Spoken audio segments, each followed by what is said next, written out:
মাশাআল্লাহ, কি সুন্দর একটি রাজকীয় বাড়ি। আর দেখুন না, আকাশের চাঁদ সাথে বাড়ির লাইটের কম্বিনেশন। আর যারা নোয়াখালীর আছেন তারা তো জাহান প্লাজা চিনেই ফেলেছেন। সুন্দর দিনগুলো মনে হয় খুব তাড়াতাড়ি শেষ হয়ে যায়। এত সুন্দর বাড়িটি কার, বোনদের সাথে কোথায় গিয়েছিলাম শেয়ার করব এই ব্লগে। আসসালামু আলাইকুম সবাইকে, কেমন আছেন সবাই? অনেকদিন পর আপনাদের সাথে একটি ব্লগ শেয়ার করছি, আশা করছি আপনাদের ভালো লাগবে। আর হ্যাঁ, আমার ব্লগটি কারা কোথায় থেকে দেখছেন অবশ্যই কিন্তু কমেন্টস করে জানাবেন। দেখি তো কার কার হোম ডিস্ট্রিক্ট মিলে যায়। নোয়াখালীতে আমার কাজিনদের সাথে খুব সুন্দর সময় পার করছিলাম। আমার ছোট মামা আর ছোট মামানি সুদূর আমেরিকাতে থাকে।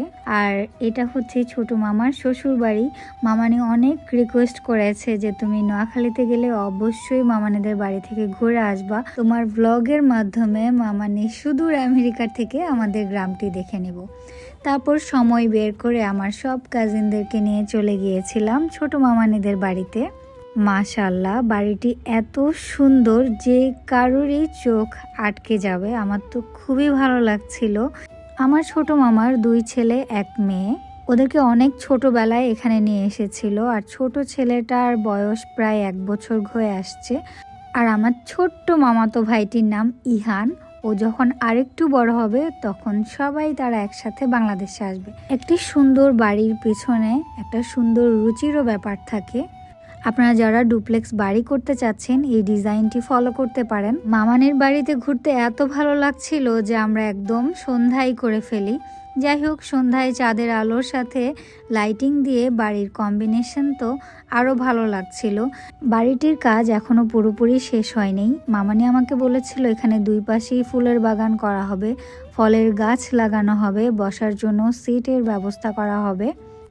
ইনশাআল্লাহ আমার মামানি যখন দেশে আসবে তখন তো আমাদের সবাইকে আবার ইনভাইট করবে। তখন আপনাদের সাথে এই সুন্দর বাড়িটির পুরো ভিডিও আবারও শেয়ার করব। আর এই ভিডিওটি আমি নিচ্ছিলাম বারান্দা থেকে।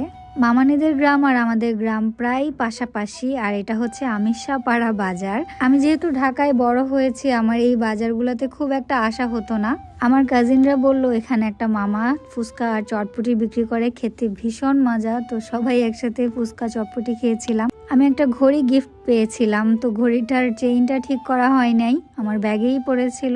তারপর আমিষাপাড়া বাজার থেকে আমার ঘড়িটা ফিক্সড করে নিলাম আমার হাতের সাথে। আর এটা হচ্ছে ধানসিঁড়ি রেস্টুরেন্ট। আপনারা যারা নোয়াখালীর আছেন, যারা আমিষাপাড়া বাজারের আশেপাশে যাদের গ্রাম, তাদের নিশ্চয়ই ভিডিওটি দেখে ভালো লাগবে। আমার দেশি ভাই বোন যারা আছেন, যারা দূর প্রবাসে থাকেন, তাদের নিশ্চয়ই এই মার্কেটটাও পরিচিত অনেক। আর নিশ্চয়ই আপনাদের এই ভিডিওটা দেখে খুবই ভালো লাগছে। আপনাদের হয়তো গ্রামের বাড়িতে কাটানো স্মৃতিগুলো মনে পড়ে যাচ্ছে।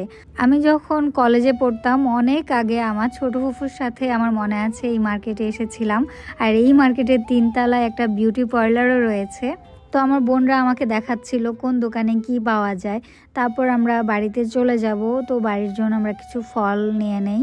গ্রামের বাজার বিশেষ করে ভাইয়াদেরই বেশি পছন্দের হয়ে থাকে। আমার আব্বু গ্রামে আসলে সন্ধ্যা থেকে প্রায় বাজারেই থাকে। দেন সবার সাথে গল্প আড্ডা দিয়ে বাড়িতে আসতে আসতে প্রায় 8-9টার মতো বেজে যায়। এই দোকানটাতে কলা পাইকারি সেল করছিল, তো আমরা বাড়ির জন্য কিছু কলাও নিয়ে নিয়েছিলাম। দেশি কলা রয়েছে এখানে। আজকের মতো ব্লগটি এখানেই শেষ করছি। আপনাদের যদি আমার ব্লগটি ভালো লাগে অবশ্যই কিন্তু কমেন্টস করবেন। ভালো থাকবেন সবাই, আল্লাহ হাফেজ।